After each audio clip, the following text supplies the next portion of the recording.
suis Raphaël Séguier et je vous présente le podcast Sésame Asie. La région APAC compte plus de 4 milliards d'habitants et représente près de la moitié de la croissance économique mondiale.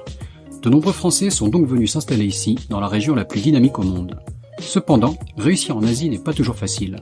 C'est pourquoi j'ai décidé de voyager de Hong Kong à Singapour, en passant par Tokyo et Shanghai, pour rencontrer ces Français qui ont réussi en Asie, percer leurs secrets et les partager avec vous.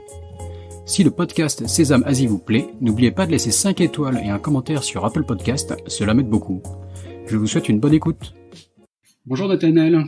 Bonjour Raphaël. Nathanaël Noiraud, merci de nous recevoir sur le podcast Sésame Asie, ou en tout cas de participer plutôt.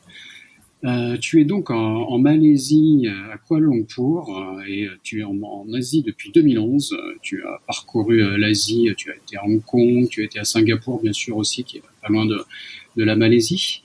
Et on va aujourd'hui parler donc de ton parcours, où tu as eu à la fois des jobs dans des entreprises telles que Gameloft, et tu as depuis quelques années monté ta propre entreprise qui s'appelle N-Strategy. Et tu aides donc des entreprises et des startups, des entreprises innovantes et des startups à s'implanter en Asie-Pacifique. Tu as toute une équipe de consultants qui couvre toute la région, voire même plus, et pas mal de verticales différentes, avec donc toujours, j'ai l'impression, un accent tech. Donc on va pas mal parler de market entry, de business development sur la région, qui sont des problématiques récurrentes sur le podcast et qui m'intéressent beaucoup. Mais pour commencer, Nathalie, je vais te demander de te présenter brièvement, s'il te plaît. Oui, merci Raphaël pour l'introduction. Donc comme tu le disais, je suis en Asie depuis 2011. Précédemment, j'étais plutôt entre l'Europe et les Amériques. J'ai eu l'occasion d'effectuer des premières expériences à l'étranger en Amérique centrale, en Amérique latine, d'étudier aux États-Unis, de travailler avant l'Asie depuis le Portugal, où j'avais un rôle qui me permettait d'aller à la fois côté Amérique et côté Asie. Et c'est vrai que la découverte de l'Asie m'a beaucoup marqué en 2010 via Hong Kong. Et donc, depuis 2011, je suis en Asie. Comme tu le disais, j'ai commencé avec Gameloft. J'ai passé 4 ans au sein de Gameloft, à diriger différents pays dans la région Asie du Sud-Est, monter des filiales et vraiment une super expérience. Puis 2 ans au sein du groupe SEEK, qui est un groupe australien, qui a racheté JobStreet et JobsDB. Et donc, moi, je suis venu pour les aider après ces acquisitions et monter toute la partie éducation du business pour toutes les personnes en base de données à travers l'Asie du Sud-Est, donc à peu près 100 millions de personnes en combinant les bases JobStreet et JobsDB.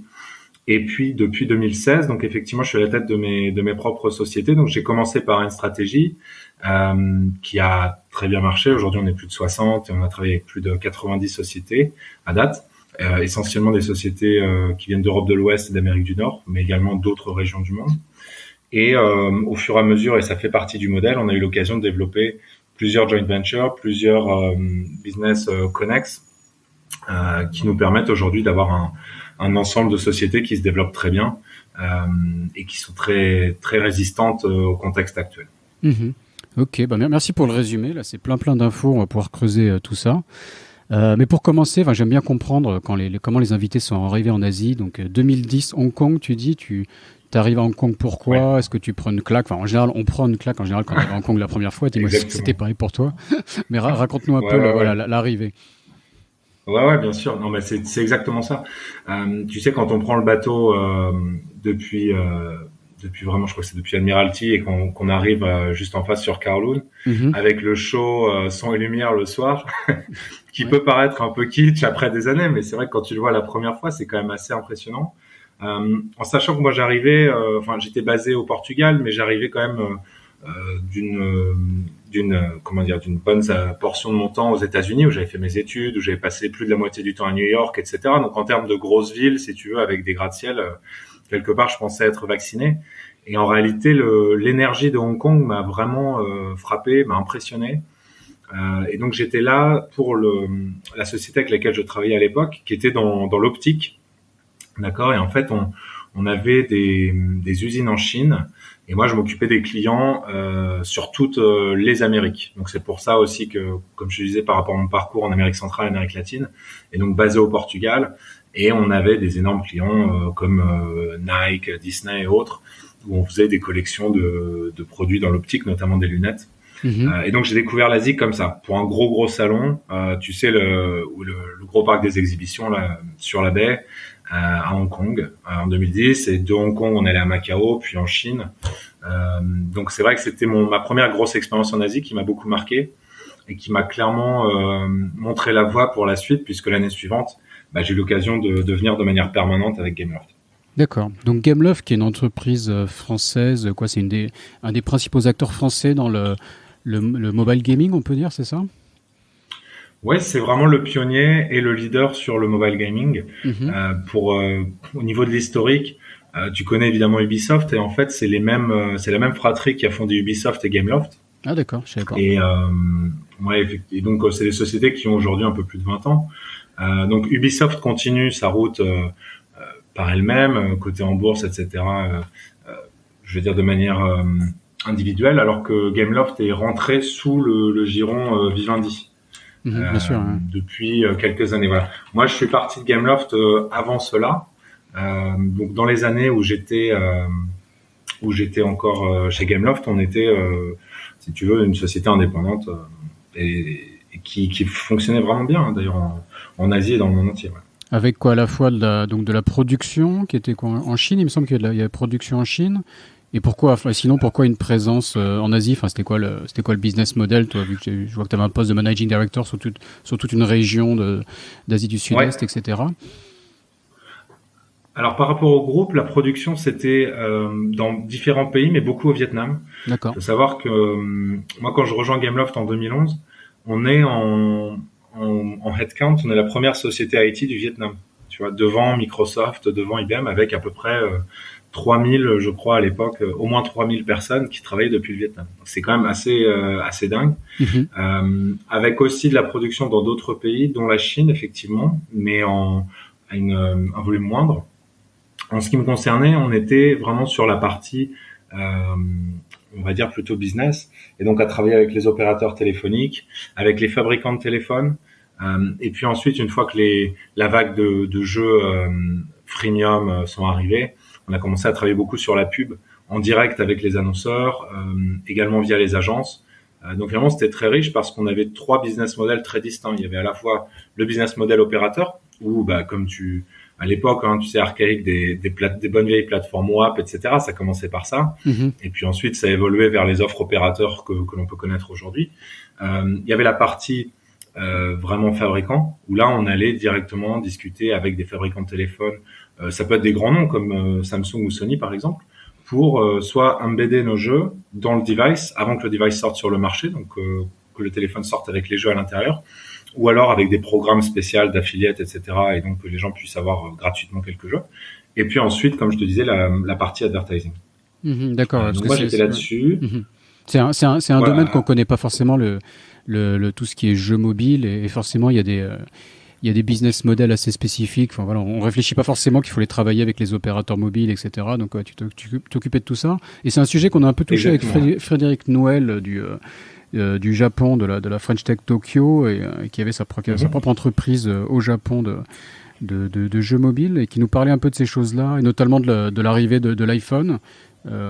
Qui a un peu révolutionné le Japon, qui était en retard sur le côté iPhone en termes de génération de téléphone. Est-ce que c'était, toi, quand tu étais dans cette industrie, où est-ce que ça en était en termes de hardware, et est-ce que tu as vu aussi une évolution comme ça du marché en fonction des hardware? Effectivement, ouais, ça a beaucoup changé. Quand j'arrive en 2011, Nokia est market leader encore en Asie du Sud-Est, et en tout cas en Malaisie. On a un shift dans les années 2011, 2012, 13 vers Samsung, qui prend le lead sur ces marchés-là. Là, je te parle de l'Asie du Sud-Est au sens large. Après, d'un pays à l'autre, évidemment, c'était pas les mêmes réalités. C'est-à-dire que tu avais la Malaisie et de manière générale tous les pays émergents d'Asie du Sud-Est qui étaient quand même plus sur de l'Android par la suite, et donc avant qui étaient plus sur du Samsung et autres marques. Là où Singapour était déjà sur un modèle plus entre guillemets, d'un pays riche, États-Unis, Australie, etc., avec une suprématie de l'iPhone. Après, évidemment, Singapour, en termes de volume, si tu veux, était pas non plus quelque chose de trop significatif par rapport à ce qu'on pouvait faire, par exemple, en Malaisie, en Thaïlande ou au Vietnam, qui étaient les marchés les plus importants en Asie du Sud-Est. Bien sûr. Ouais. Et là, donc on parle d'une expérience, là, enfin, tu y étais dans des années 2012 à 2015, je vois à peu près, donc ça remonte un peu. Mais il me semble qu'avec ton entreprise de consulting aujourd'hui, tu travailles toujours sur des dossiers qui touchent au gaming. Donc est-ce que tu peux faire un peu le lien? Est-ce que tu as vu un peu l'évolution de l'industrie de cette époque jusqu'à aujourd'hui sur l'Asie du Sud-Est? Effectivement, ouais, on est amené à travailler sur le gaming de manière assez évidente. Hein, toutes les nouvelles infrastructures et technologies permettent une consommation du jeu qui est plus flexible, de la même manière qu'un Netflix a transformé la manière dont les gens consomment du contenu film et séries. C'est un petit peu la même chose au niveau du gaming. Tu as une approche beaucoup plus cloud et beaucoup plus streaming quelque part. Et c'est vrai qu'on est amené à travailler sur ce type de dossier. Là encore directement avec les opérateurs téléphoniques qui restent de très bons partenaires. Et c'est vrai que là, c'est des relations de long terme qui nous permettent de nous positionner sur des gros partenariats. Donc il y a cette évolution-là qui est à la fois qui est très très importante. Et puis tu as aussi, comme tu le disais justement, les changements de device qui font qu'aujourd'hui, on est vraiment sur du jeu de très haut niveau. Après, d'un marché à l'autre, la réalité reste quand même très spécifique. Hein. Si on prend, je sais pas, l'Indonésie ou les Philippines, tu as encore beaucoup de personnes qui ont des devices qui vont pas être capables de supporter les jeux les plus avancés. Et donc, il y a aussi un gros marché pour des jeux qui ressemblent, si tu veux, à ce qu'on pouvait faire il y a 4 ou 5 ans sur les meilleurs devices. D'accord. Donc, c'est encore un marché où il y a beaucoup d'opportunités qui sont amenées à la fois par les nouvelles technologies, mais aussi par la diversité d'équipements du public. D'accord, très bien.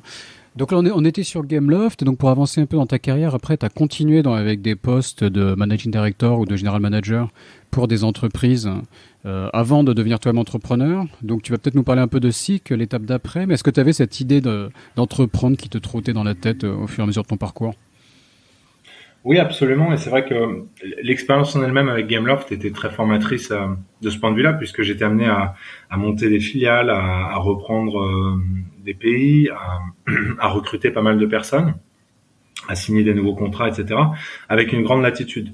Donc, quand je suis arrivé en 2011, j'étais vraiment en charge de plusieurs marchés, notamment Malaisie, Singapour, et c'était à moi de prouver que j'étais capable de faire perdurer le business sur place et de le faire croître. Donc il y a vraiment un challenge quelque part intrapreneurial qui m'a formé. Et puis il y a également tous les aspects administratifs, juridiques, etc. qui sont indispensables pour entreprendre, par lesquels j'ai pu passer en créant par exemple la filiale en Malaisie. C'est qu'on est passé d'un rep office, d'un representative office à une filiale. Donc c'est des choses qui sont intéressantes à apprendre.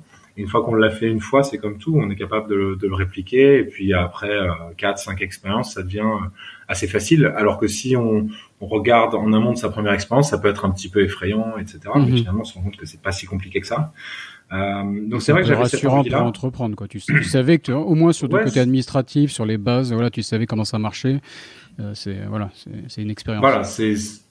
Voilà, j'en parle parce que les gens en parlent pas forcément le plus souvent. C'est pas le plus sexy comme ça, mais c'est extrêmement important. Il faut pas l'oublier, quoi. Si on se concentre que sur le sexy, ça peut mal finir. Ouais. Exactement. Et puis ça peut être la source de beaucoup de problèmes. Il y a aussi évidemment tous les aspects managériaux qui ont été extrêmement importants, d'apprendre, de monter des équipes, recruter des gens, etc. Ce qui reste bien sûr le cœur du succès de toute entreprise. Et là-dessus, c'est vrai que ça m'a permis aussi d'apprendre beaucoup. Donc effectivement, ouais, j'avais cette idée-là en tête. Par rapport à l'Asie, c'est mon expérience aussi où en arrivant finalement j'étais assez ignare de mon environnement, si tu veux. Je découvrais un petit peu les codes culturels, etc. À l'intérieur d'un même pays, tu vas avoir des groupes qui fonctionnent complètement différemment, des comportements qui sont très guidés par les héritages culturels, et c'est des choses que tu peux pas apprendre en lisant des bouquins. Tu vois, ni en regardant des documentaires. C'est vraiment dans le réel de la négociation avec les uns et les autres sur le terrain que tu commences à comprendre comment ça fonctionne. Et donc c'est vrai que le fait d'arriver et de pas comprendre grand chose, et puis au fur et à mesure de commencer à comprendre comment les choses se passent, ça m'a vraiment ouvert les yeux sur le potentiel justement de faire ce que je fais aujourd'hui, puisque vu de l'extérieur, on peut pas forcément se rendre compte de tout ce que ça comprend d'arriver à réussir dans cette région. Ah ouais, tout à fait, quoi. C'est des sortes de soft skills, toutes ces connaissances, cette expérience que tu as. Et vu de l'extérieur, ça peut sembler facile parfois, mais en fait, il y a une longue expérience acquise en Asie, quoi. Je suis d'accord. Et donc, vas-y, ça nous amène à N stratégie. Enfin, excuse-moi, non, je saute les étapes. Désolé. J'avais commencé à te poser une question sur SICK, mais Oui, SICK, on oui. l'a pas abordé. Excuse-moi. Oui, SICK. Alors, SICK, donc c'est un groupe australien, pionnier de l'internet, qui était fondé à peu près en même temps que Gameloft, d'ailleurs fin des années 90, début des années 2000. Et donc, si tu veux, à la base, c'est le job search de référence, un peu comme un Monster, pour l'Australie, la Nouvelle-Zélande. Et puis de là, ils ont commencé à croître de manière rapide avec une stratégie d'acquisition assez intéressante puisque ils ne sont pas allés sur les gros marchés Amérique du Nord ou Europe de l'Ouest. Ils sont allés quasiment exclusivement sur des pays émergents. Mm-hmm. Afrique. Ils ont fait également des acquisitions beaucoup en Amérique latine et donc en Asie du Sud-Est. Donc ils ont racheté JobsDB que tu dois connaître, comme je sais que tu as bien vécu sûr. en Je Hong connaissais Kong, pas qui était SICK, mais JobsDB, c'est connu comme marque quand même. voilà, c'est ça. Et ça fait partie de leur modèle qui est assez intelligent, c'est-à-dire que ils vont pas racheter pour mettre leur nom partout nécessairement. Ils vont plutôt garder en fait la marque à laquelle les populations du pays en question s'identifient. Mm-hmm. Donc ça fait vraiment partie de leur approche et c'est pour ça que le nom SICK, S2EK pour ceux qui nous écoutent, donc cherchez. C'est pour ça que le nom SICK est assez peu connu alors que en Valo, on est aujourd'hui, je crois, autour de 8-9 milliards quand même. Donc c'est pas okay. un nain. Ouais, c'est l'équivalent d'un Atos à peu près pour ceux qui voient le CAC 40. Donc c'est quand même un groupe assez important. Donc ces deux acquisitions faites, JobsDB, la société hongkongaise, et JobStreet, la société malaisienne, ils sont venus me chercher donc principalement pour lancer toute la partie éducation, formation du business. Donc en fait l'idée était assez simple mais assez futée, c'est-à-dire que il s'agissait de contacter tous les adultes en base de données, donc ça pouvait être des gens qui cherchaient des jobs ou des gens qui avaient trouvé des jobs grâce aux plateformes, de leur proposer des parcours éducatifs ou des gens qui étaient entre deux expériences, de leur proposer des parcours de formation. Par exemple, si quelqu'un avait un bachelor et un poste de mid-management, lui proposer un MBA en mode hybride, c'est-à-dire avec à la fois du présentiel et de l'online, pour pouvoir en même temps continuer à travailler et puis prétendre après à de meilleurs jobs. Donc l'idée en fait c'était de monter en compétences et en qualité toutes les personnes qu'on avait en base. Donc comme je disais, je crois que c'était à peu près 100 millions en tout, sur toute l'Asie, répartis sur toute l'Asie du Sud-Est, puisque en rachetant JobsDB et JobStreet, ils ont racheté les deux principaux sites de job pour toute l'Asie du Sud-Est. Donc avec des bases de données vraiment énormes en Indonésie, aux Philippines notamment si on prend le volume, mais derrière des pays très importants aussi comme la Malaisie, Singapour, la Thaïlande, etc. Et donc on a fondé ça en 2015 et donc j'ai travaillé avec eux pendant 2 ans, 2015-2016. Excellente expérience parce que ça m'a projeté dans un univers très différent qui m'intéressait aussi beaucoup. Donc à travailler avec plein d'universités, plein d'organismes de formation, avec les gouvernements concernés, et puis d'avoir une équipe là très importante qui s'est montée très vite, un peu comme une expérience de start-up encore une fois, qui allait contacter, si tu veux, des gens en fonction de leurs intérêts, en fonction de leurs premières réponses sur des campagnes, etc., pour convenir avec eux du sign-up pour des programmes spécifiques. Alors ça pouvait être, comme je disais, un MBA, ça pouvait être un master dans un autre domaine, etc. Donc j'ai passé de 2 ans au sein de l'entreprise SICK. C'était aussi vraiment une bonne expérience. Mm-hmm. Ok, d'accord. Ouais, donc le côté job board, enfin on avait déjà abordé sur le podcast. On a Johan Fall de Thaïlande qui est assez actif là-dessus avec son entreprise, je crois que ça s'appelle Getlink, c'est ça, mais après avec des acquisitions, il nous expliquait, donc il devient un gros acteur, mais avec ce côté, donc toi vraiment éducatif, quoi. Non seulement c'était un job board, mais on permettait aux gens de continuer à se former, quoi. C'est ça. Et en fait, c'était une plateforme connexe de la plateforme de job. Et l'idée, c'était d'avoir un cercle vertueux entre les deux. Mm-hmm. C'est-à-dire que si on prend un peu de recul, on voit aussi que c'est les années où des acteurs comme LinkedIn commencent à phagocyter une énorme partie du marché.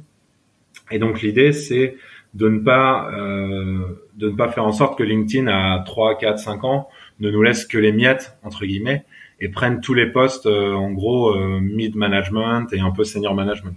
Et donc il reste des postes de qualité sur les plateformes et de continuer à renforcer ça en renforçant la qualité des candidats. Mmh. C'était un petit peu la logique dans le contexte qui était celui des années 2015-2016. Oui, tout à fait, quoi. Donc on en arrive justement maintenant à la création de N Strategy. Donc comment s'est passé le gap? Parce que tu as commencé à nous expliquer comment tu as gagné en compétences pour monter ta propre boîte. Mais là, il n'y a pas une ligne rouge totalement claire. Donc explique-nous un peu quel était l'élément déclencheur et comment est-ce que c'est un projet, un client qui après t'a amené à monter une stratégie? Comment ça s'est passé, quoi? Donc, comme je te disais, c'est quelque chose que j'avais en tête avant, c'est-à-dire même pendant la fin de mes années Gameloft, je l'avais quelque part dans ma tête, même si ça m'obnubilait pas encore. Et au fur et à mesure, c'est vrai que l'idée a commencé à germer, à devenir de plus en plus importante dans ma tête. Et il y a eu, je dirais, des rencontres et des discussions qui m'ont fait beaucoup réfléchir sur le sujet. Et je me suis dit aussi que c'était le bon moment en termes d'énergie que j'avais à y mettre, d'âge, etc. Même d'un point de vue personnel, c'était un bon moment pour vraiment me lancer ce défi. J'avais tout juste où j'allais avoir 30 ans et c'est vrai que je me suis dit, bon, c'est un super moment pour vraiment te lancer et voir ce que tu es capable de faire.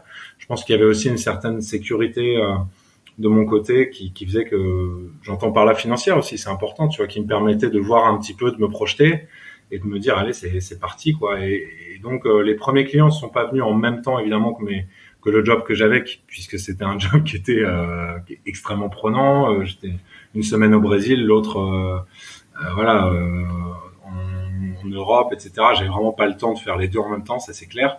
Mais par contre, j'avais eu l'occasion de mûrir la décision. Mmh. Et donc ensuite, assez rapidement, tu sais comment ça fonctionne, hein, le site, recruter les premières personnes. Et évidemment, l'élément hyper déclencheur pour se dire c'est bon, j'y vais full speed, c'est les premiers clients. Les premiers clients et surtout quand les premiers clients sont contents. Et on voit des chiffres assez impressionnants, quoi. Enfin, aujourd'hui, là, je crois que tu nous citais 90 clients, c'est ça? Mais dès le début, au bout de 6 mois, 1 an, tu annonçais déjà un nombre de clients assez conséquent. Donc, est-ce que tu avais un modèle particulier, tu vois? Est-ce que tu prenais plein de petites missions? Enfin, comment t'expliques ce succès ou en tout cas ce nombre de clients importants, quoi? Alors, je pense que c'est vraiment par rapport à l'aspect concret et bizdev qui a toujours fait partie de notre ADN, puisqu'on va pas, ou alors il nous est arrivé évidemment de faire des études, de produire des recherches stratégiques, etc., des choses assez pointues. Ça nous intéresse pas, tu vois, de prendre juste des éléments que tout le monde pourrait trouver pour les packager joliment. Mais c'est vraiment la partie terrain et le fait d'avoir un reach sur un certain nombre de pays en même temps. Avec des contacts existants qui sont très forts. Alors tu vois, on parlait avant de l'industrie télécom, mais il y a d'autres industries dans lesquelles on a vraiment de très bons contacts. Et je pense que c'est ça qui a vraiment fait une différence avec la volonté aussi de rendre les services relativement accessibles. Mmh. Et enfin, quelque chose qu'on a depuis le début, c'est une approche évolutive des partenariats. C'est-à-dire que on va pas, sans révéler de secret, hein, mais on va pas demander tout de suite un engagement sur 12 ou 24 mois, par exemple. Mm. Donc, il y a une notion, encore une fois, d'objectifs très ambitieux qui sont fixés sur des délais beaucoup plus courts que ça. Par exemple, au trimestre, tu vois, et on se dit, OK, le premier trimestre, on veut atteindre tel et tel objectif en termes de lead, en termes de conversion, en termes de chiffre d'affaires, etc. Et donc, on part clairement sur des objectifs qui conviennent aux deux parties. Et puis, si ces objectifs sont atteints, eh bien, on peut avancer vers la phase suivante. Et une partie aussi du modèle qui est spécifique, c'est, on n'a pas trop parlé encore, c'est l'aspect investissement et création de JV. Mmh. Et donc, notre ambition, c'est pas de rester indéfiniment sur du retainer, puisqu'en réalité, on gagne pas d'argent là-dessus. Par rapport à ce que nous, on doit mettre de l'autre côté pour que ça fonctionne. Ça prend quand même énormément de ressources, de qualité, etc. Donc le retainer, si le fixe qu'un client te paye, avec peut-être en plus des commissions, peut-être aussi un intéressement si ça marche, quoi. C'est ça, et en fait, pour nous, ça devient vraiment intéressant et profitable quand on signe les contrats avec les clients finaux, que ce soit des opérateurs téléphoniques ou autres. Donc finalement, les deux parties sont regardent dans la même direction et vont commencer à gagner de l'argent quand ça va signer. Donc ça, je pense que c'est un point aussi fondamental du modèle. Alors après, on a évidemment fait évoluer le modèle au fur et à mesure. Tu vois, la partie investissement, on n'était pas capable de le faire tout au début, mais on a commencé en 2017, puis on a eu d'autres d'autres cas qui sont arrivés au fil de l'eau. On va la développer, quoi, le côté co-investissement, JV, etc. Là, c'est hyper intéressant. Mais on est rentré un peu la tête la première. Donc, pour les gens qui nous suivent, là, expliquons un peu peut-être les basiques. Donc voilà, vous aidez à rentrer des entreprises étrangères, à les aider à rentrer sur les marchés sur APAC, sur l'Asie du Sud-Est, même en priorité, tu vas me dire. Mais redéfinis-nous un peu, c'est qui ton client type, quel marché il vise en priorité, c'est quoi le client type, le projet type? Donc géographiquement, effectivement, on présente vraiment le côté Asia-Pacifique, avec un centre de gravité très fort sur l'Asie du Sud-Est, et puis aussi un certain nombre de missions en Océanie, notamment Australie, Nouvelle-Zélande. Donc au niveau des missions, ça va commencer très souvent par du BizDev, puisque comme je le disais, la partie consulting et entre guillemets stratégie est pas nécessairement quelque chose qu'on va beaucoup pousser, même s'il peut arriver qu'on fasse des études évidemment, et ça peut être l'étape 0 avant d'aller vers l'étape 1 qui va être vraiment du market entry, du BizDev. Qui est plus une étude terrain. Au lieu de passer du temps à faire des PowerPoint, parfois on gagne du temps à aller parler à des clients ou à des acteurs du marché, à la fois recueillir de l'information et à la fois ouvrir des perspectives de business, quoi. C'est un peu ça. Exactement. Ouais. Voilà, c'est ça, parce que l'idée, c'est que ça aille vite. Et l'objectif, c'est de rendre les activités en Asie-Pacifique ou en Asie du Sud-Est profitables aussi vite que possible. Donc, on est vraiment aligné sur cet objectif-là qui est très clair pour tout le monde.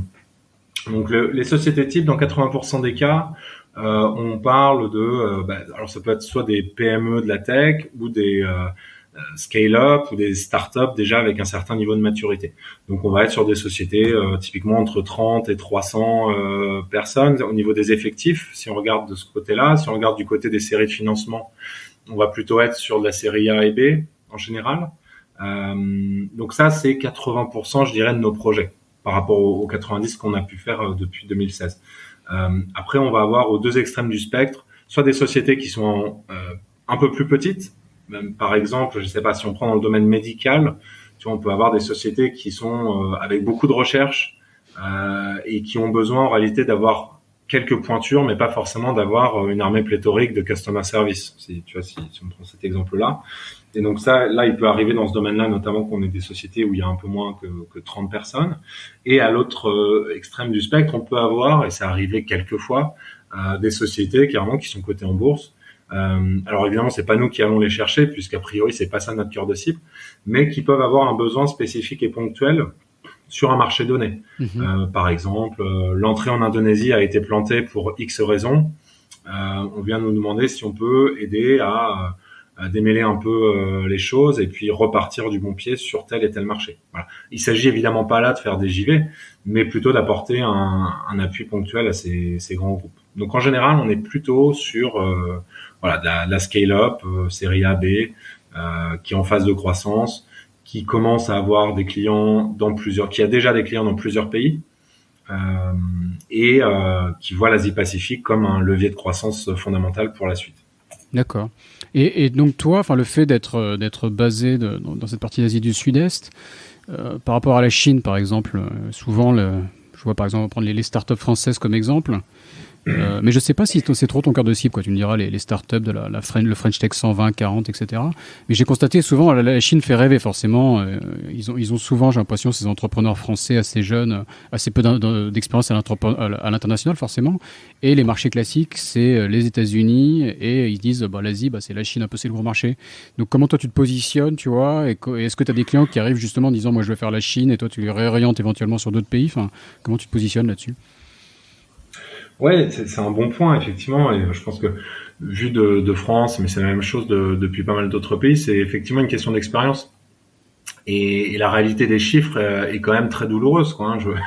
Si on commence par les États-Unis, je crois qu'on est entre 90% et 95% de sociétés françaises qui reviennent entre 1 et 2 ans après avec 1 à 3 millions dépensés à perte, et puis qui referment la filiale américaine. Et en Chine, malheureusement, je pense que tu connais très bien aussi, il y a extrêmement peu de personnes qui peuvent dire j'ai vraiment gagné de l'argent en Chine. Alors ça veut pas dire qu'on peut pas le faire, mais c'est dire que c'est quand même compliqué. Et donc il faut être conscient de ça. Encore une fois, hein, nous on est amené parfois à travailler sur la Chine. Donc sur certains projets, on voit que c'est possible et qu'il y a des super choses à faire. Mais il faut simplement être conscient, surtout si on est une start-up, même une scale-up. Je veux dire il faut avoir énormément de budget. Et même si on met ce budget-là, on n'est pas nécessairement sûr que ça réussisse. Et c'est un petit peu la même chose pour les États-Unis. L'avantage donc de l'Asie du Sud-Est, si tu veux, c'est que tu as beaucoup moins de barrières à l'entrée. Tu as une myriade de pays. Donc effectivement, ça demande peut-être des efforts de traduction dans certains cas, etc. Mais en revanche, c'est autant d'opportunités. C'est-à-dire que c'est un peu comme quand tu diversifies ton portefeuille en bourse, tu vois, c'est un petit peu la même chose en Asie du Sud-Est. Tu mets pas all-in sur une valeur, tu vois. Ceux, par exemple, qui ont acheté du Didi il y a 2 semaines sur l'introduction au Nasdaq, je pense qu'ils s'en mordent les doigts aujourd'hui. Bah, c'est un petit peu la même chose, quoi. Pour prendre un exemple là, qui est du coup entre Chine et États-Unis. Moi, j'ai pas investi, mais j'ai juste vu la courbe. Je suis content de ne pas l'avoir fait. Non, mais voilà, c'est aussi parce que le risque politique est nettement moindre, en fait. Et justement, cet exemple de Didi, je pense qu'il est assez pertinent puisque ça montre bien que derrière cette cyber security probe, il y a évidemment une volonté politique de délister les boîtes chinoises aux États-Unis. Alors, c'est pas le sujet directement, mais ça explique aussi pourquoi ça peut être beaucoup plus risqué d'aller vers la Chine. Ça veut pas dire que c'est pas possible, je le répète, mais en Asie du Sud-Est, on voit quand même des risques qui sont nettement moindres. Et l'avantage aussi, c'est que quand tu crées ta boîte, que ce soit depuis Singapour ou depuis la Malaisie, tu es dans des juridictions qui sont très stables, très inspirées du droit britannique, où finalement, tu peux avoir une sécurité totale de ton investissement. Et là, il y a un point aussi qui est fondamental dans notre approche. Donc là encore, je reviens au point juridique. Il y a l'aspect marché qui est évident. Hein, c'est des marchés très dynamiques qui adorent la tech. Il y a nettement moins de risques de se faire pirater ou autre. Ça, c'est aussi évident. C'est beaucoup moins saturé. Mais par rapport au côté juridique, si tu veux, moi, en Malaisie, j'ai un statut spécial qui s'appelle le Talent Pass, donc c'est un statut de résident permanent Talent Pass, qui me permet d'être le Malaisien sur le papier. Donc, quand on crée une société en Malaisie, moi, j'en suis le directeur local. Que je sois actionnaire ou pas est un autre sujet, tu vois. Mais c'est un point fondamental puisque ça montre bien qu'on est intégré, on intègre notre modèle dans toutes les dimensions que ça comprend du partenariat et de l'implantation. On n'est pas un go-between, ou un passe-plat, on est vraiment là pour être le partenaire de long terme et même à s'impliquer juridiquement avec nos partenaires. Donc ça montre aussi, si tu veux, le degré d'implication et de confiance que cela implique. Donc évidemment, on va pas le faire avec tout le monde, mais j'insiste sur ce point-là puisque ça veut dire que finalement, on arrive à s'extraire du risque entre guillemets du partenaire local et qui n'est pas quelque chose d'unique à la Chine ou autre pays, mais qui peut rendre les choses très compliquées. Ouais, tout à puisque fait. Si on a un partenaire local, tu vois, qui finalement ne tient pas la route ou a envie de faire les choses à l'envers à un moment, c'est très compliqué de se retourner. Et là, on est capable de se parer. Local, ouais. Surtout voilà. En Chine, justement, là, avec les JV en Chine, on l'a abordé à plusieurs reprises et c'est vaste sujet pour faire quoi. C'est un très vaste sujet. Et donc là, avec ce statut spécial, on arrive à se soustraire complètement à ce risque et c'est extrêmement important. Et non, mais c'est hyper intéressant. Ça me rappelle un peu la discussion qu'on a pu avoir avec Aurélien Joly de Unlock APAC, qui fait quelque chose d'assez similaire, mais très axé sur les startups hardware, l'IoT, et qui lui a vraiment cette connaissance marché, qui dit voilà, le Japon, il faut les faire Amazon au Japon, tel pays, la Thaïlande, etc., il faut les faire, pas besoin de traduire en anglais. Et c'est vraiment cette connaissance fine de tous ces pays qui peut avoir qui porte beaucoup de valeur et à l'opposé d'une vision parfois un peu réductrice. Voilà, la Chine est un énorme marché, allons-y. Et malheureusement, on peut se casser les dents en Chine, même si, comme tu le disais, certains y arrivent, bien sûr, mais c'est pas gagné d'avance, quoi. Et donc, toi, quand tu as un dossier qui arrive, comment est-ce que tu as des pays qui sont, en gros, des incontournables et comment est-ce que tu dresses la stratégie, tu vois? Est-ce que, pour n'importe quel cas, est-ce que tu vas regarder le côté Océanie? Enfin, tu vois, comment la stratégie géographique doit se dresser pour tes clients? Donc, évidemment, il y a des pays qui reviennent plus souvent que d'autres, et c'est avant tout lié au stade de maturité de ces marchés-là, de leurs infrastructures, pour pouvoir vraiment tirer profit à 100% de la solution de nos clients, que ce soit du SaaS ou une solution dans le domaine médical. On va évidemment regarder la compatibilité du marché, de ses infrastructures, de ses décideurs avec la solution. Et donc très souvent, on a quand même un trio de tête qui se dégage pour nous. Et c'est pas forcément dans cet ordre-là, mais ça va être souvent Singapour, Malaisie, Australie. Alors, est-ce que l'Océanie est systématiquement inclus? Non. Sur certains sujets, c'est pas pertinent, mais parfois on se rend compte que ça l'est. Comme on est très souvent sur des technologies de rupture, l'idée pour nous, c'est d'arriver en fait sur des marchés qui sont prêts, mais où il y a soit assez peu de concurrence, soit pas encore de concurrence. Donc finalement, ça nous ouvre souvent beaucoup de possibilités. Donc c'est vraiment ces trois pays-là par lesquels on va le plus souvent commencer. Alors pas forcément les trois en même temps, mais c'est quand même là où on est le plus actif. Ensuite, on a quand même un certain nombre de projets qui sont Indonésie, Thaïlande, Vietnam. Je dirais que c'est le deuxième trio. Et après, épisodiquement, on peut avoir des choses aux Philippines, on peut avoir des choses sur d'autres pays d'Asie du Sud-Est. Et puis, parfois, comme je te disais, ça peut être Chine ou Japon, même si c'est plus rare.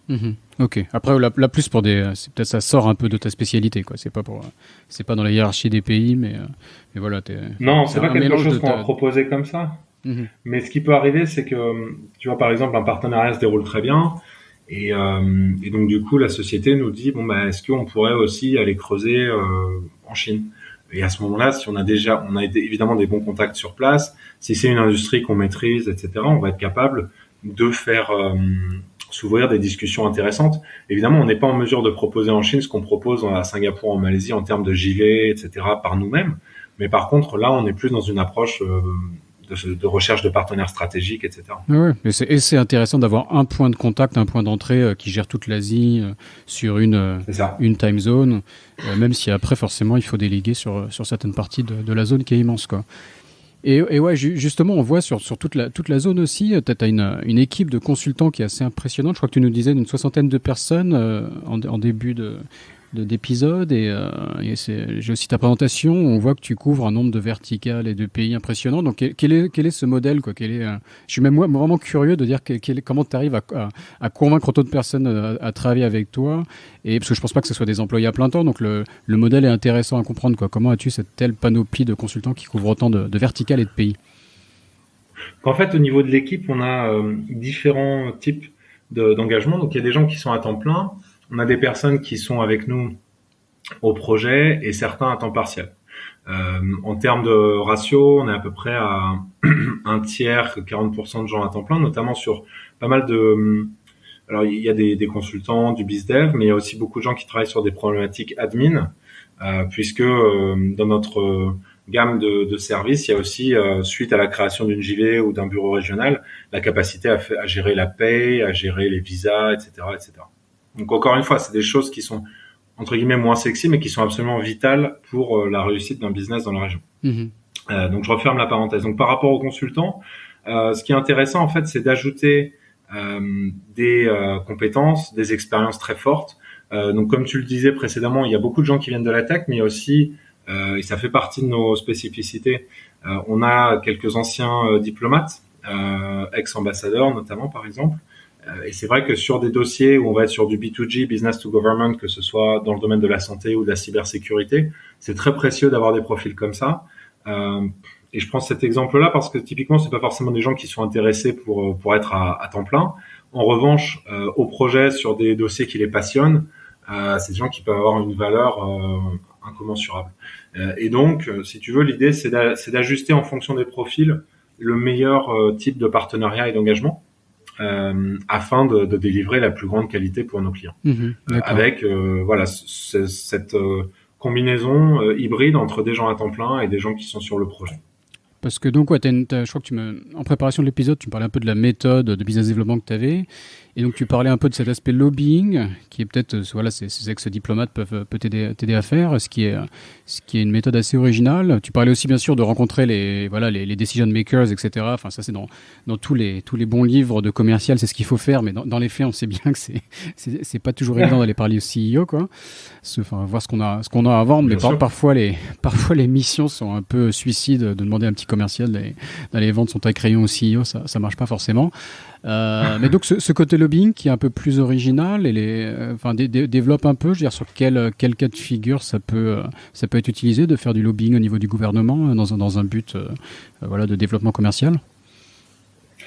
Donc au niveau de la typologie des sociétés, comme je disais, on a des gens qui travaillent dans différents secteurs. Alors parfois, si c'est purement du SaaS B2B, évidemment, c'est complètement pas nécessaire et pas pertinent d'aller faire du lobbying auprès de qui que ce soit. Mhm. En revanche, si on a par exemple une innovation comme on a encore dans le domaine de la santé, ou des choses dans le domaine de la cybersécurité, ou encore de l'éducation, là, si tu veux, il est important d'avoir l'aval des autorités locales, soit parce qu'il faut une autorisation spécifique, soit parce que la solution va être déployée dans un premier temps via, si on est dans la santé, via les systèmes de santé publics, par exemple, qui peuvent être de très très haut niveau, comme à Singapour, où tu as des centres pour l'innovation dans différentes thématiques de la santé. Et donc ça, c'est des acteurs qui sont extrêmement intéressants pour nous.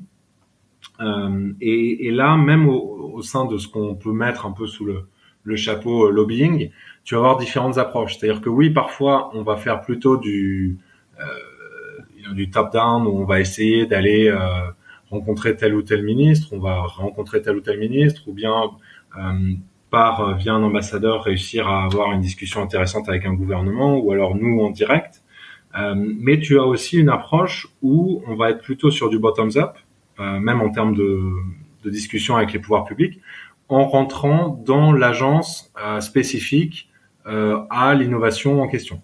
Si je te prends un exemple assez récent, on a eu une société, donc une société aux États-Unis dans le domaine de la santé au niveau du cerveau pour détecter les maladies neurodégénératives, où tu as par exemple à Singapour un institut qui travaille uniquement sur les innovations liées à la santé mentale. Et donc là, on n'a pas besoin, tu vois, d'aller d'abord voir le Premier ministre ou le ministre pour ensuite leur parler. On est capable de discuter directement avec ces gens-là et ça les intéresse.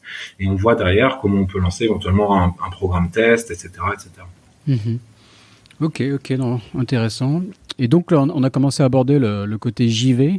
Donc ça fait partie de ton modèle, je comprends, non seulement de pouvoir offrir du consulting, donc voilà, d'être payé pour tes services, mais dans certains cas de figure, tu peux co-investir avec les entreprises, et tu l'as déjà fait à une ou deux reprises, pour développer ensemble le business sur place, c'est ça ? Exactement, ouais. Au niveau donc du du modèle, et c'est souvent les partenariats les plus intéressants parce que c'est ceux qui durent le plus et dans lesquels on va vraiment pouvoir travailler toutes les dimensions de l'expansion en Asie-Pacifique. On est amené, ça peut être une fois par an, ça peut être deux fois par an, à créer soit des JV, soit des filiales régionales. Donc c'est important de bien préciser que l'on fait les deux, puisque parfois on travaille avec des sociétés qui n'ont pas forcément la capacité A, ou si par exemple ils viennent de faire leur série B, c'est assez peu probable que les fonds qui sont en lead disent OK, c'est bon, on va laisser des actions à votre partenaire en Asie, tu vois. Par contre, dans certains cas, c'est possible. Mhm. Et donc là, effectivement, il y a une approche où on va créer pour l'Asie du Sud-Est, l'Asie-Pacifique, une entité spécifique, une entité, donc par exemple depuis la Malaisie, et injecter du cash sur cette entité, ou alors avoir un fonctionnement de service contre equity. Là, il y a plusieurs possibilités selon différents paramètres. Et c'est là où on va pouvoir travailler vraiment sur le long terme, voire le très long terme, quoi. D'accord. Et donc j'imagine qu'il y a des avantages et des inconvénients, quoi, vis-à-vis de ton client. Il sait que tu vas être investi sur le dossier, quoi, parce que voilà, t'es partie prenante. Mais quelque part, c'est aussi se marier avec un partenaire et avec tous les risques que ça comporte, quoi. On ne sait jamais si un mariage va bien se passer dans le futur. Comment tu vois le truc, toi? Comment tu vois le côté avantage-inconvénient? Comment tu le décris? Alors, ce qui est important, c'est de bien comprendre qu'on le fait déjà après avoir travaillé avec eux. Mhm. Donc, si tu Donc veux, il y a une déjà période de dating certain, avant le mariage, quoi. ouais, c'est ça, ouais. Alors, ça veut pas dire que ça va nécessairement être toujours, tu vois, le bonheur tous les jours, un peu comme dans un mariage, c'est une bonne analogie. Mais globalement, on sait à quoi s'attendre. Et on sait que même après, parfois, ne serait-ce que 1 à 3 mois, on commence à avoir une très bonne idée de est-ce qu'on peut aller plus loin ou pas, ou est-ce qu'on reste, mais ce qui peut être très bien aussi, hein, un partenaire commercial avec un focus sur le développement commercial dans la région sans être partie prenante de l'établissement d'une entité juridique en Asie-Pacifique. Et parfois, le business ne le requiert pas. Donc, à ce moment-là, la question se pose pas. Mais si la question se pose, si par exemple, ce qui arrive assez souvent, puisqu'on vend typiquement des solutions à des très grosses sociétés qui ont des procédures de KYC et de compliance qui sont assez exigeantes, on peut pas vendre de services si on n'a pas une entité juridique sur place, okay, qui a le nom de la solution vendue. d'accord? Donc on peut pas, parce que dans certains cas, on arrive à le faire en faisant un espèce de portage via nos entités existantes à nous, mais dans certains cas, c'est pas possible. Et donc, quand on est obligé de faire ça, là, effectivement, la question se pose, est-ce qu'on a, en plus d'être le partenaire commercial, est-ce que c'est pertinent de devenir le partenaire juridique, et est-ce que c'est pertinent, en plus d'être le partenaire juridique, ce qui peut être fait sans investissement, d'investir et de devenir actionnaire? Et donc, globalement, si tu veux, c'est un process qui prend quand même entre 6 et 12 mois en général, au moins, avant qu'on arrive à cette étape-là. Donc, on a quand même le temps, si tu veux, du discernement. Mmh. Et c'est effectivement fondamental. Alors, globalement, on a eu des excellentes expériences. Hein. Il n'y a pas eu de crash, il n'y a pas eu de choses vraiment dramatiques. Mais évidemment, dans une JV comme dans un couple, ça peut pas être parfait tous les jours, quoi. Ouais, non, bien sûr. Ouais. Et je rebondis sur ce que tu disais juste avant. Là, tu parlais donc d'une série B, par exemple, et des investisseurs qui avaient mis des fonds, enfin qui avaient dans un tour de table où il peut y avoir des sujets comme le développement à l'international. Voilà, une série A ou une série B, les investisseurs investissent X millions et décident d'aller attaquer les États-Unis, attaquer l'Asie, etc. Et donc, je me demande un peu quel est le sweet spot, quoi. C'est intéressant pour les gens qui nous écoutent et qui sont entrepreneurs en France et qui regardent leur développement à l'international. Tu nous as cité donc des clients de 30 à 300 personnes, des séries A, des séries B typiquement. Mais est-ce que tu vois une sorte de sweet spot de quel est le bon moment pour se développer à l'international, ou quelles sont les pratiques que tu constates, quoi? Est-ce que c'est je sais pas, est-ce que c'est à partir de 10 ou 20 millions ou de 30 à 50 millions d'euros de levée pour une start-up, par exemple, que l'Asie commence à arriver? Enfin, tu vois, quelle est ton expérience là-dessus? Alors, c'est vraiment selon l'industrie et l'expérience des entrepreneurs qui sont derrière. Le dénominateur commun, c'est vraiment d'avoir un certain nombre de clients qui sont des références solides autour desquelles on peut vraiment expliquer et avoir un narratif fort. Et ça, c'est vraiment fondamental. Alors, ça peut être dans 3 clients dans le même pays. C'est encore mieux si c'est, par exemple, si on prend une société européenne, mettons une société suisse, si elle a un client en Suisse, un en France, un en Allemagne, tu vois. Ça va renforcer quelque part la crédibilité. Et ça montre aussi que c'est une société qui est capable déjà de s'internationaliser. Mmh. Donc ça, c'est un point fondamental. Maintenant, une fois qu'on est convaincu, nous, de la value, de la proposition de valeur de la société, de la satisfaction de leurs premiers clients, etc. Il reste évidemment le point fondamental qui est de savoir si les marchés d'Asie du Sud-Est ou d'Asie Pacifique en ont vraiment besoin. Mmh. Tu vois, si quelqu'un vient vers nous, je sais pas, avec une énième app de food delivery, bon ben on va lui dire, écoute, bon courage, mais a priori ça nous intéresse pas trop. Idem si c'est pour un énième site de e-commerce, tu vois. Sauf à avoir un budget en milliards, je vois pas trop l'intérêt ni la capacité à réussir ce genre d'entreprise. En revanche, si on est sur, et c'est ce qu'on préfère travailler, des dossiers de pointe avec des technologies deep tech ou dans la santé très pointues, etc., avec des solutions qui amènent une vraie valeur ajoutée, là oui, ça nous intéresse vraiment. Et si, encore une fois, comme je le disais avant, ils ont fait leurs preuves auprès de clients existants, là oui, ça peut être le bon moment. Parfois, on commence à travailler avec des sociétés qui n'ont que 1 million, 2 millions en revenus, par exemple, tu vois, ou même moins parfois. Mais la solution est tellement prometteuse et il y a déjà des résultats très probants sur leur marché domestique et leurs extensions, qu'on pense que c'est le bon moment d'y aller. Oui, parfois il peut y avoir un match entre le produit et l'Asie, quoi. Je pense à une startup qui se développe pas mal récemment, Bob, le lave-vaisselle, dont tu as peut-être entendu parler.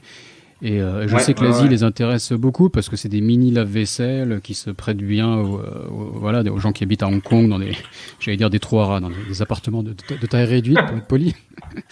Donc là, le match, je sais, c'est pas forcément été fait exprès, mais il s'était rendu compte qu'il y avait forcément des choses à faire en Asie. Donc parfois, le match peut faire qu'on va plus vite sur l'Asie, très clairement.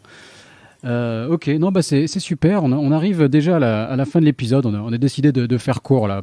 Là, je suis en train de diffuser Alexis Bonhomme pendant 2 heures de discussion passionnante avec Alexis Bonhomme. Mais avec toi, Nathan, on a fait concis et court, mais tu as été très fort pour faire passer tes idées en peu de temps. Donc merci beaucoup.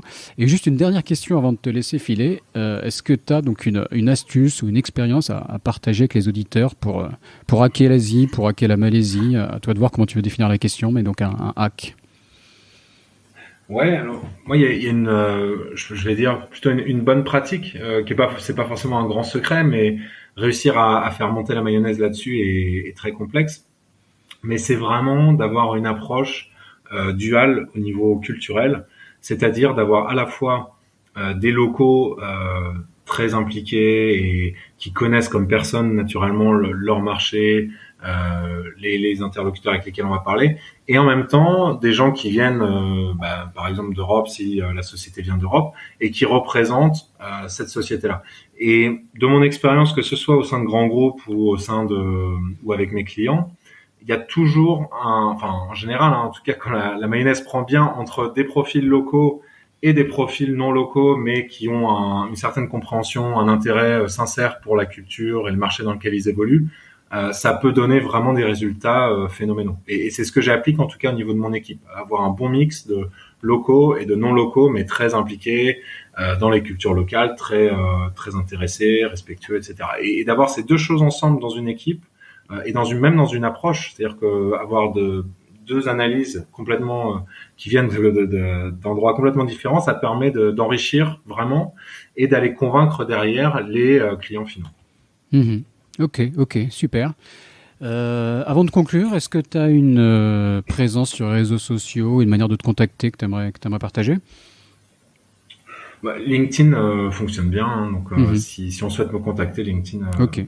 Donc Nathanaël Noiraud, Noiraud. Je mettrai le lien dans la description de l'épisode. Et ben voilà, super Nathanaël, merci beaucoup et bonne chance pour la suite. Merci Raphaël, à bientôt, au revoir. Cet épisode de Sésame Asie est maintenant fini. Si vous êtes toujours là, c'est que ça vous a sûrement plu. N'hésitez donc pas à laisser 5 étoiles et un commentaire sur Apple Podcast, cela m'aide beaucoup. Pour me contacter, le plus simple est de m'ajouter sur LinkedIn, Raphaël Séguier, Seghier. N'hésitez pas à me dire ce que vous avez pensé du podcast, à suggérer des invités ou des thèmes qui vous intéressent. Tout feedback est le bienvenu. Merci d'avance et je vous retrouve au prochain épisode. Salut!